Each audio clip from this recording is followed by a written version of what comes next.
Hi everyone, Fiona here from Core Confidence. And wow, here we are, middle of 2020, and what a ride it has been.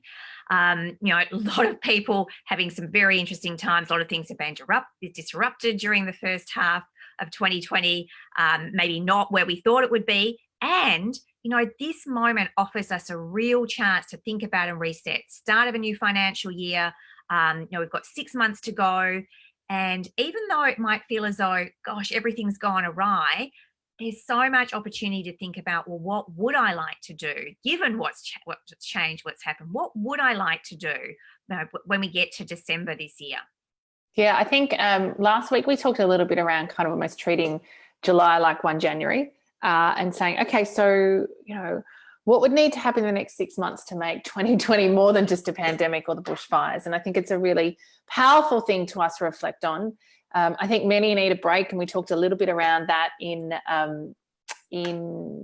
June, like taking some opportunity to take a breath, regroup, have a bit of time out, and then to look at, okay, great, well, what is 2020 holding for me? And I think one of the biggest lessons 2020 has brought for us has been, particularly with the circle around confidence, is how much we rely on this concept of control and certainty and confidence. So when I know the constraints, when I know even what my goals are, if I think about it from that perspective, when we know what the world looks like, I feel like I can navigate that with much more certainty. And for many, certainty is highly correlated with confidence. But the more that, I'm not sure about what is possible. And I think we've got much more certainty over the second half of the year than we've had over the first half of the year. But I think it's really created an interesting spotlight for us, particularly beyond that really inherent uncertainty that we've had in kind of the first couple of weeks when, this all really kind of slammed and lockdown came and things like that. But I think it's a really good opportunity for us to start to think and reflect on how much of my confidence is linked to control and to certainty, and then how do I start to potentially operate in a world where I don't have as much certainty, because the reality is inherently more and more, particularly the more senior you get, the less certainty we have and the less control we have, really. Yeah, I think,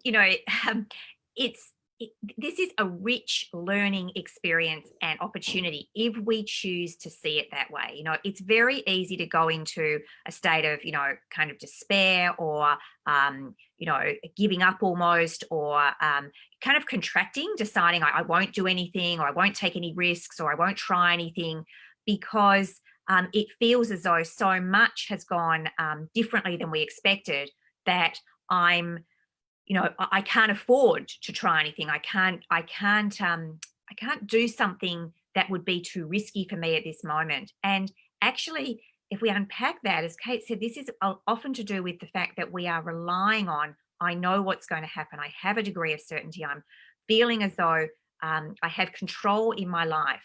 And the beautiful gift when control is thrown away is that we can reevaluate and we can actually go, is that true? Is that what I need in order to act? And if I didn't have that, what else might be useful, and how else might I be able to still stand in my confidence, even though I don't know everything that's going on?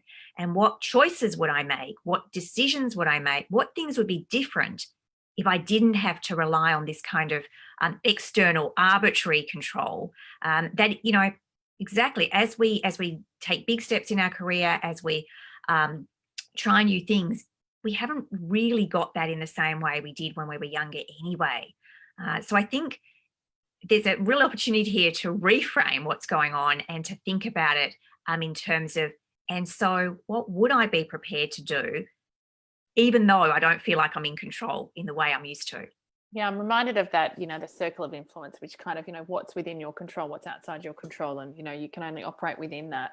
But I think this piece of how much have I relied on control to have confidence?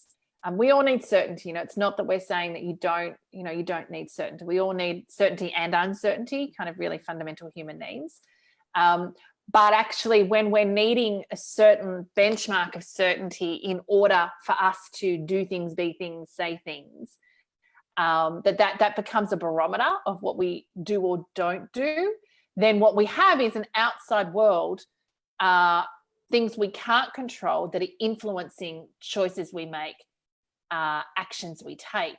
And all of a sudden, the inside world is in chaos because we're mirroring what's going on in the outside world. And so for me, but for everyone, I think it's this piece of the more that we can have agency over and choice over what's going on within us, regardless of what's going on in our outer world, the more that we can start to, get what I always say, get in the driver's seat of our career and life. The more actually we have certainty, because actually we have complete control over how we navigate, respond to things. We don't have certainty over what happens to us. We have certainty though over, and we have free choice over how we respond within that environment as well. So I think this piece of really spotlighting, I think, this relationship between control and confidence. When we were doing some prep for this, what kind of really sparked up for me was this piece around actually a big piece of why people don't play a bigger game is because of the uncertainty that comes, right? I don't have certainty that I'll be successful. I don't have certainty that I'll be, if I go for the job that might be a stretch for me, I don't have certainty that I'm going to get that job. So, the lack of control, the lack of certainty says, oh, I'm just going to play that small game, just going to kind of stay here. Whereas, this piece around really kind of stepping into that, almost allowing uncertainty to be the signpost that says, oh, I need to go inside, right? I need to, okay, cool, that's going on. The goal here isn't to shut down what's going on outside or influence that, it's to influence how I'm responding to that. Yeah, it's such, there's such power, there's such agency, there's such potential in being prepared to think about this differently and to actually notice where your orientation is going. So if you are finding yourself getting caught in that kind of the chaos that what's happening externally, if you're constantly, feeding on the news and looking, for where people are feeling, really disturbed and upset and kind of out of control and fearful. If you start leaning towards that and fueling yourself with that, that's going to have an impact, and it's going to determine some of the way that you make choices and you do things. And so while it's absolutely important to be informed and not, suggesting we're not informed, it's also important to calibrate that and to be conscious of what is it that I'm making meaning of here. So if I am experiencing things as far more difficult to navigate, as external things as being out of control, and I find that confronting and difficult, as soon as I am able to do that internal orientation, that piece Kate's talking about, what do I have control over? I absolutely have 100% control over how I respond, how I show up, how I am in the world, despite all of that. Yes, acknowledge that's going on, absolutely. And that doesn't have to drive who I am, who I'm being, what I'm doing for the next 6 months. I actually do have some choices. And, that the choice is, as Kate says, am I going to contract or play small or go safe? Or am I actually going to lean into this opportunity and start to look at where could I step up? Where could I take some risks? Where could I do some things? Because I'm grounded in myself and I know that I'm okay from an internal point of view. Whatever happens externally, I've actually got the resource of my own sense of agency and control. Yeah, so I think this really talks to, our gold elements of the 10 building blocks of core confidence, and particularly, this piece around be focused and present, be authentic, face fear, ask for help. All of those elements that I think, that start to say, hey, yes, all the doing's really important, but actually when you do the internal work, the inner work of the building blocks of core confidence, that's where the sustainable, foundational, unshakable piece is. And so I think that's really the opportunity.